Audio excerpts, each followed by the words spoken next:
Welcome in, everybody, to Fantasy Pros. This is the Fantasy Football Podcast. It is me, Joey P. Joe Pizzapia. With me today is Andrew Erickson, and it's about the trade targets. That's right, the wide receivers, who's moving on to other teams, and who are the wide receivers we want to get. We got a great person to help break it all down with us, too. Ron Stewart from the YouTube channel, Just Talking Ball, is going to hang out with us, give us his takes on some of these wide receivers, and let's press the gas right at the top with Mike Williams. Oh my goodness, am I getting a lot of Mike Williams questions? So, Ron Stewart, are you buying, selling, or holding Mike Will? Oh boy, Mike Williams.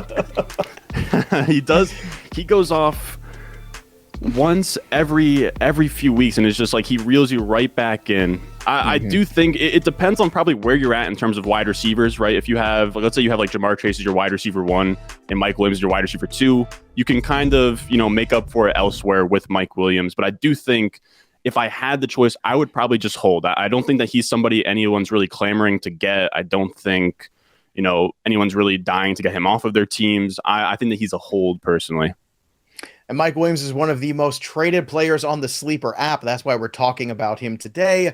And look, Mike Williams is one of those guys. You're right. He does have those huge splash games, but I kind of hope that when Keenan Allen comes back, that actually is a good thing, because some of his big games last year were also where Keenan Allen was around. So don't think they got to sell him just because Keenan Allen might be on his way back. That's not necessarily the case or how things work around these parts. So I'm going to try to tempt the guys regardless here with some trade offers. Andrew Erickson, I hope you're up for the task. I figure you are. Usually you are. Mike Williams or Mike Evans? You got to choose a Mike for the rest of the season. Who would you rather have? I think I'm going to stick with Mike Evans here. Look, both of them have concerns about target share. Neither of them are seeing massive amounts of targets in their offense, especially with guys now coming back. Keenan Allen coming back for the Chargers. You have some of these Buccaneers receivers finally starting to get a little bit healthy.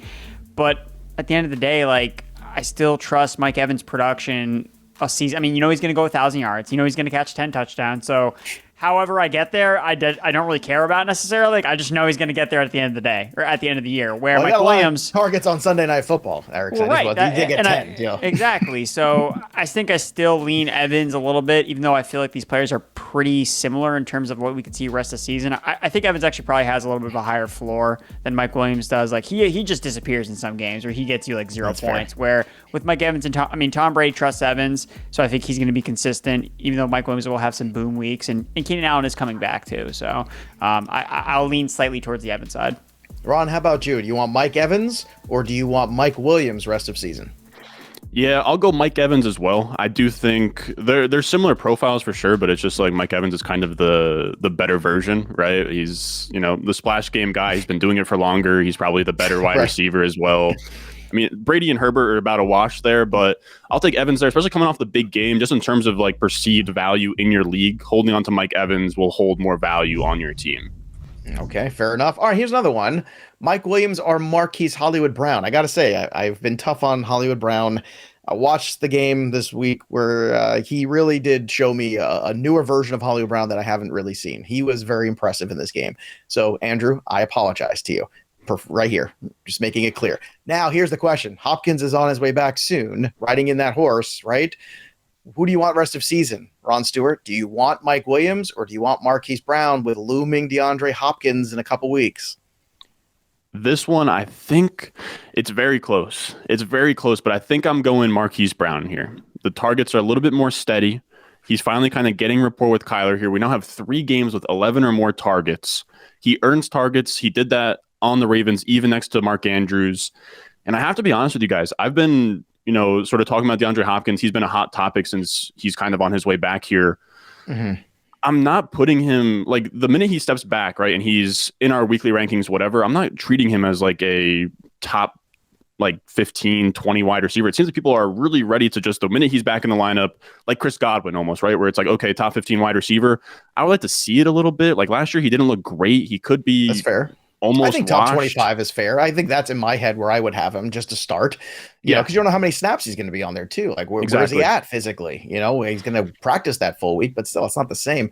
Erickson, how about for you? Same thing. Marquise Hollywood Brown or Hollywood Mike Williams for you? I just gave him a new nickname. I prefer Mike Williams here, and it's during draft season I think I leaned towards Marquise Brown because I was factoring in the 6-week bump in production he would have without DeAndre Hopkins, and now I'm kind of factoring that out. Like Hopkins should be coming back.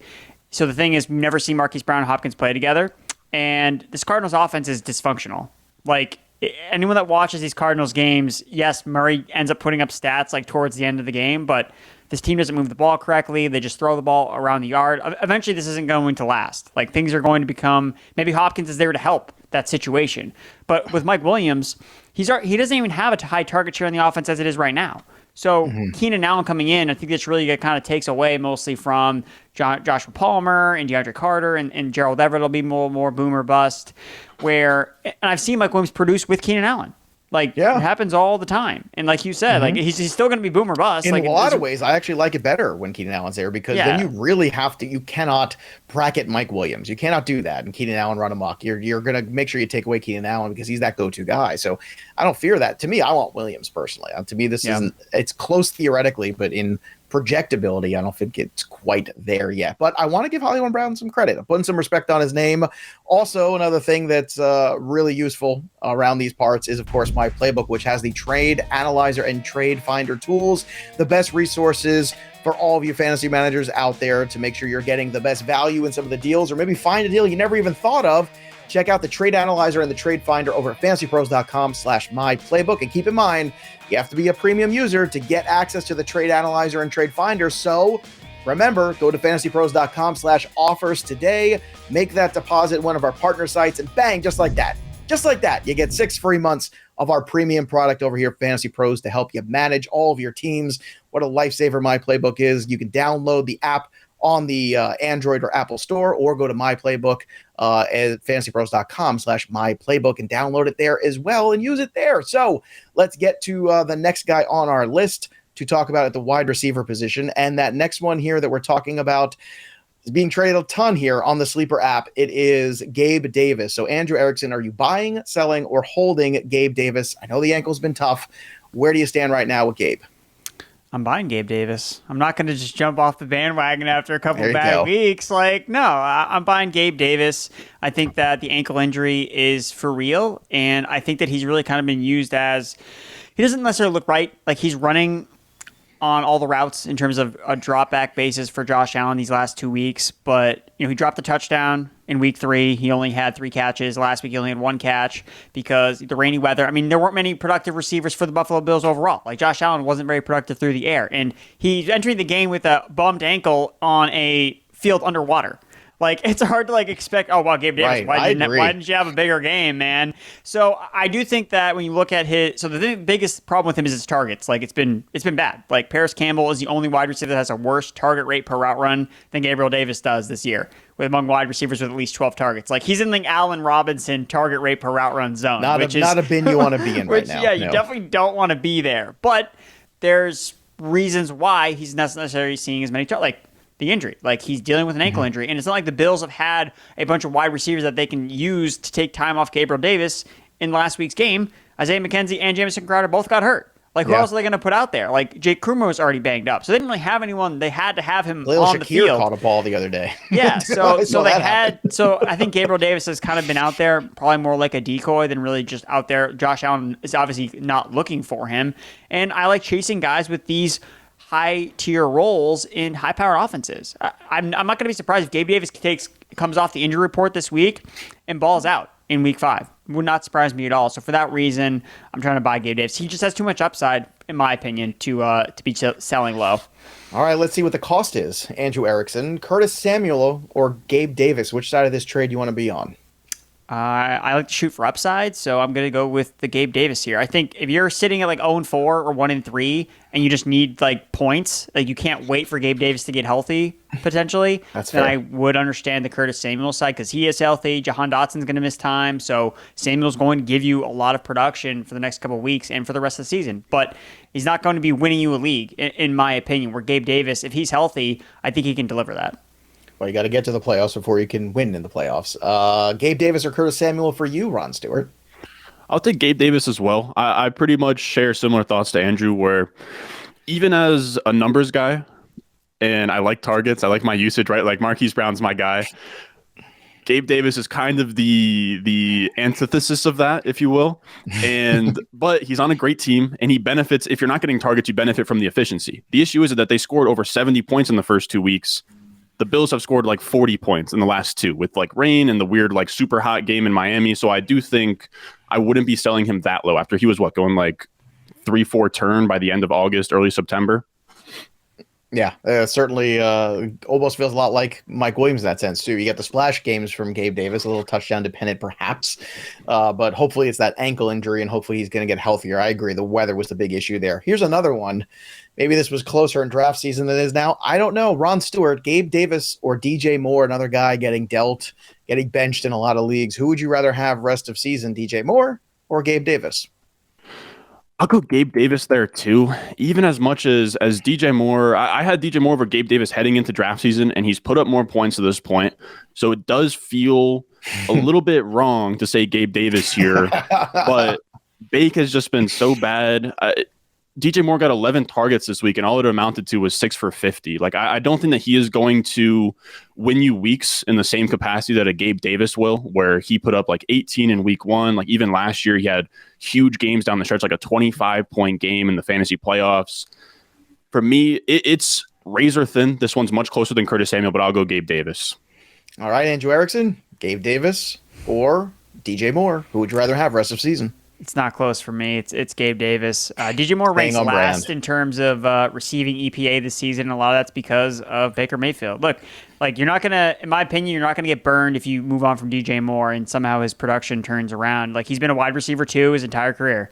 And that's, I mean, you'd think that at the end of the day, at the end of the year, he's going to somehow find his way inside the top 24. Like, I don't know how it's going to happen, but it's probably going to end up happening, but that's not going to hurt you. Like, if you move on from DJ Moore, whereas Gabe Davis, I'd rather eat zeros with Gabe Davis, hoping that I can get some 30-point performances from him than just take DJ Moore's, like, mediocre production that is honestly, it's on par with guys on the waiver wire at this point. Like, that's who I'm looking at DJ Moore. That's who I'm comparing him to in my rankings. Like, all right, DJ Moore or George Pickens. Like that's like what I'm looking at. It's just like that's where we're at with DJ Moore, and just even though he has a great role in the Panthers offense, like Mayfield has just been so bad.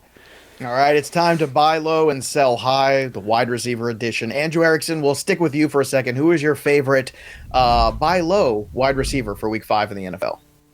Fantasy football doesn't have to be hard. So Drake London for me. Guys, he's a 21-year-old rookie, and he leads the NFL in target share. 35% target share for Drake London. He's 21 years old. He's hashtag good at football. So for me, Marcus Mariota completed 7 passes last week. That's not going to that's such an outlier performance based on what he's done so far this year and just in terms of football overall. So they're playing the Buccaneers in week 5, who've allowed the 3rd most wide receiver targets this season. He's going to get way back on track, and the fact that he had a bad game and people were like, oh, Mariota is like, he sucks, they're going to put Desmond Ridder in, whatever. Like, it's opening up that window just a little bit that you can pounce on getting Drake London on your team. All right, Ron Stewart, give me a wide receiver for week 5 that you would like to target in a trade and maybe buy low on. So I got Jaylen Waddle here because I think there's a lot of negative energy around the Dolphins right now. They had that super hot start. They beat the Bills. They look amazing. They beat the Ravens. And then we have Thursday night where the Tua injury created a ton of drama, right? Like everyone's, okay, they got to change the protocols. They got to do all of this. Teddy Bridgewater comes out there, loses the game. It's just a bad look, right? The whole Dolphins team feels the Dolphins stock has been the lowest the Dolphins stock has been since week 1. True. And with Jaylen Waddle, he now has Teddy Bridgewater. He's coming off a 5.9-point game. So there might be somebody out there that, sees 5.9 points. Okay, the Dolphins are a mess. Tua is never coming back. It seems like that injury was really brutal. A lot of places out there are saying Tua should be back in like 2 weeks. You're looking at like a week 7 return. Teddy Bridgewater is also not that bad. Just 2 years ago, he had wide receiver 19, 24, and 25, Robbie Anderson, DJ Moore, Curtis Samuel. And these are guys as well that create after the catch, right? Like Jaylen Waddle and Tyreek Hill, they create after the catch. They're super efficient where they take a slant and they take it to the house. So all you have is 2 games to make up for no Tua. Jaylen Waddle takes one to the house on a slant. You're pretty much good there. So you're getting Jaylen Waddle, who's the wide receiver 5 in fantasy right now, despite that 5.9-point game. And this is probably the lowest his price will be for the entire year. So that's why I would be buying. I think Tyreek Hill as well, but he's such a big name that you can't really buy low on him. Okay, fair enough. Let's sell high then, if we will. So, Ron, is there somebody in mind you have to kick to the curb in week 5? Yeah, and we mentioned him earlier, but I have Mike Evans here. And the reason for this is Mike Evans, this past week, he gave you his annual 30-plus point game, right? He gave you one in 2021. That's right. He gave you one in 2020. Yep. He gave you his one huge week of the year. And I don't think that this is a pressing sell. You do not have to kick Mike Evans to the curb here. But if you can go out there and sell him high for what Andrew was talking about earlier, or in the other show we did where we had Jamar Chase as a buy target, Diggs, you have a lot of these big name wide receivers where like, oh, Mike Evans is a big name wide receiver too. But I think like the people who really know what they're doing, they're not quite the same wide receiver where Diggs is getting huge target shares. Jamar Chase after the catch is amazing. Mm-hmm. So because of that, Mike Evans, for me, is a sell. He had like a 19% target share. I know you said he had 10 targets, but it was a 52 attempt game. So the market share wasn't amazing. You have Chris Godwin back. Mike Evans right now leads the NFL, or leads wide receivers in fantasy points over expected per game, 5.8. He's essentially the luckiest wide receiver in the NFL right now. He has like 3 touchdowns through 2 games. Again, he's not a pressing sell, but if you can use him to get into the Jamar Chase, AJ Brown conversation, Amon-Ra St. Brown conversation, I think I would use him as a piece. All right, Andrew Erickson, how about you? Who's a wide receiver you think is a good sell high right now? Brandin Cooks for the Houston Texans. He scored last week, and I want to let everyone in my league know that he scored last week. And he also caught 7 of his 7 targets for 57 yards because he's viewed pretty, the public's perception, Texans #1 wide receiver, clear cut, no debate. But when you look at kind of what he's done, basically not including week 1. So week 1 was a dominant performance, but he has a 23% target share since week 2, which ranks 37th amongst all players. And he's actually trailing Nico Collins in both receiving yards and air yard share over the last 3 games. So he has less receiving yards than Nico Collins, so 181 versus 133. And Davis Mills is playing like the league's worst quarterback, dead last in passing EPA. So anytime you're getting spike production from receivers that are attached to horrible quarterbacks, and I know that we've had some bad quarterbacks we thought going into the season have played much better.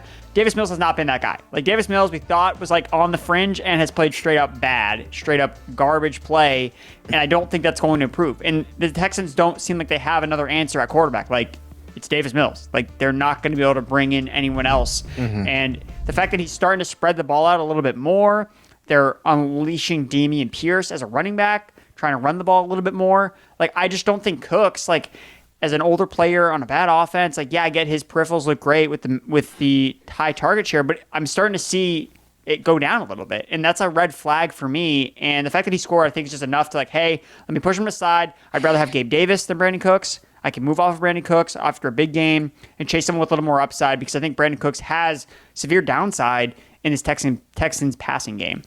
All right, before we head out for the day, let's take your questions with a little 3 and out.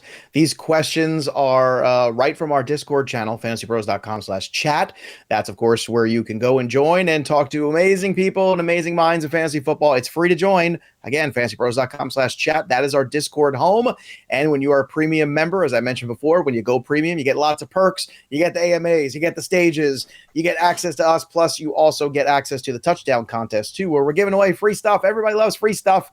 I know I do. Certainly Andrew does. Ron, I can't speak for you, but like, you like free stuff, right? Free stuff's fun. I dabble in free stuff. Free stuff is good. So let's get to your questions here. Let's start with Brock2414.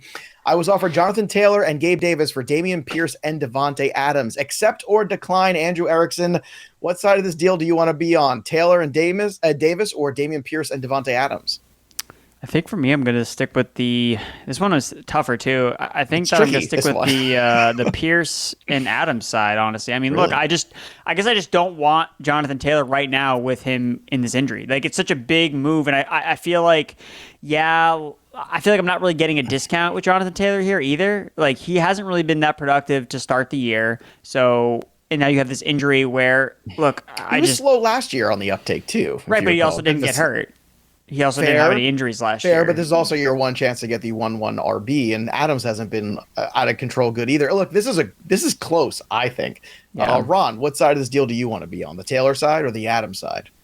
I've gone back and forth in my head like 15 times, but it's very close. It's very close. I think I do think I lean Pierce Adams side. They are both scoring points right now. It does feel like you're selling them a little bit low, and I do think that you can just bank that Devontae Adams, 20 point per game wide receiver in your lineup and just kind of figure out things from there. Especially if you have Jonathan Taylor, you're probably not in the best shape, right? So I think I lean Pierce Adams side, but like I don't mind just holding and saying like, hey man, like this is too close. I'm just I'll be all right. Next one is from Omar Saul, full PPR, but it's a keeper. What do you guys think about this trade? What side do you want to be on? Elijah Moore and Josh Reynolds for Chris Godwin. Ron, which side is more appealing to you?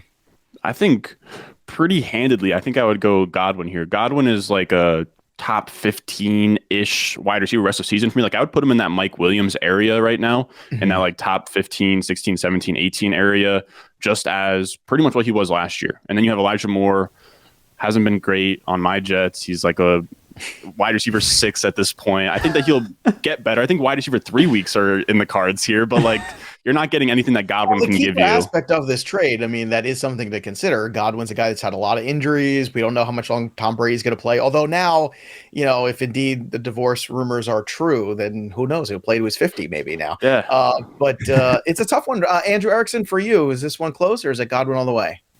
It's Godwin all the way for me. Okay. And it's actually kind of make me curious about what Godwin's value is in the market right now, because I'm kind of like, I see this, I'm like, I need to send trade offers for Chris Godwin like right after we in the live stream today on YouTube. I took so many Travis Etienne questions. All I could think of, man, I got to go start kicking the tires on Travis Etienne all over the place and see if I can get him for nothing. Last one here in the 3 and out from Air Raiders. I've been offered Najee Harris and Christian Kirk for Stephon Diggs, half PPR, 12 teams.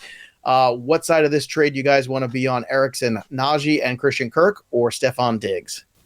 Diggs all the way. Diggs all the way for you. Ron Stewart, same?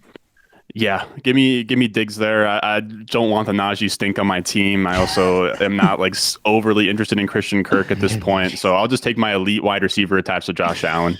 And if you want more on the Najee stink, go listen and watch the other video we just did, which is the running back version of this very show. So Air Raiders, you hold Stephon Diggs. That's what you do there. So again, I want to thank our guests for joining us today on the show. Ron Stewart, you follow him on the Twitter machine at @RonStewart_. Check out Just Talking Ball over on the YouTube channel. And of course, don't forget about the Trade Analyzer, the Trade Finder, the amazing tools at MyPlaybook, FantasyPros.com/MyPlaybook, or download the MyPlaybook app today over on Android or Apple. And remember, go premium today so you can get to use those tools, the amazing tools we have, and sync all your teams. But go to FantasyPros.com/offers, make a deposit, get the 6 free months of our premium subscription without paying us a dime.